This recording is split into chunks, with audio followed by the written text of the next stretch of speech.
کہ یا رسول اللہ کوئی ایسا شخص بھی ہوگا جو اپنے والدین کو برا بھلا کہتا ہے؟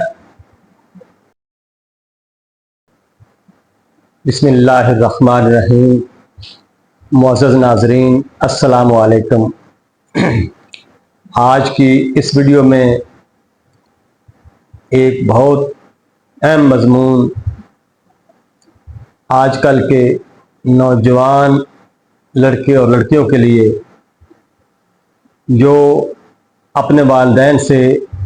باغی ہو چکے ہیں اور جو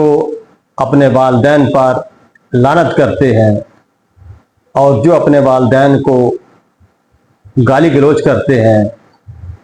ان کے لیے بہت ہی پیاری حدیث مبارکہ تاجدار کائنات صلی اللہ علیہ وسلم کی میں آپ کے سامنے آپ کو سنانے لگا ہوں، تاکہ آپ حضور نبی اکرم صلی اللہ علیہ وسلم کا فرمان عالی شان سنیں اور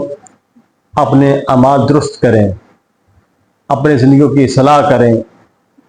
اور اپنے والدین کی خدمت کو اپنا وتیرہ بنائیں۔ حدیث مبارکہ حضرت عبداللہ بن عمر بیان فرماتے ہیں کہ حضور نبی اکرم صلی اللہ علیہ وسلم نے فرمایا کہ کبیرہ گناہوں میں سے ایک یہ بھی ہے کہ آدمی اپنے والدین پر لعنت کرے۔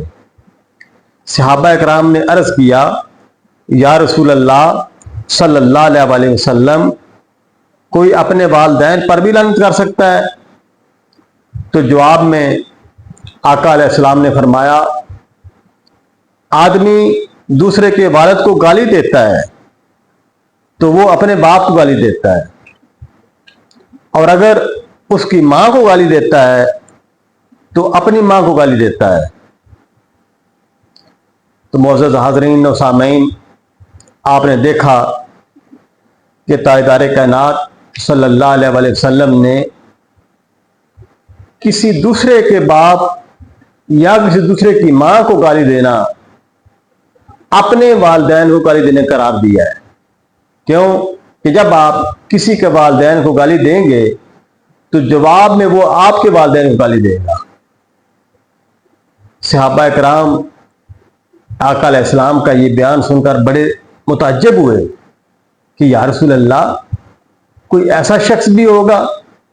جو اپنے والدین کو برا بھلا کہتا ہے؟ تو معزز سامعین،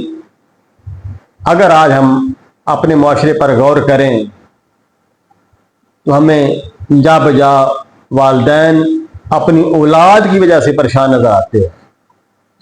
اور صرف یہی نہیں کہ آپ اپنی زبان سے دوسرے کے والدین کو گالی دیں، اگر آپ کا عمل بھی ایسا ہے کہ جس عمل کو دیکھ کر سامنے والا آپ کے والدین کو لعنت کرے کہ یہ کیسے اس کے والدین تھے جنہوں نے اس کی تربیت نہیں کی، کیا سکھایا اس کے والدین نے، تو محترم سامعین، اگر آپ کے قول یا آپ کے فعل سے آپ کے والدین کو تکلیف پہنچ رہی ہے تو حضور نبی اکرم صلی اللہ علیہ وسلم نے فرمایا کہ یہ کوئی چھوٹا گناہ نہیں ہے، یہ گناہ کبیرہ میں ہے،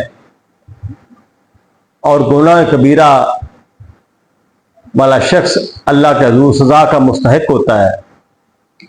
تو اللہ تبارک و تعالیٰ کی بارگاہ میں دعا ہے کہ اللہ تعالیٰ ہمیں اپنے والدین کی خدمت کرنے کی، اطاعت کرنے کی اور ان کی فرمانبرداری کرنے کی توفیق عطا فرمائے۔ والسلام علیکم ورحمۃ اللہ وبرکاتہ۔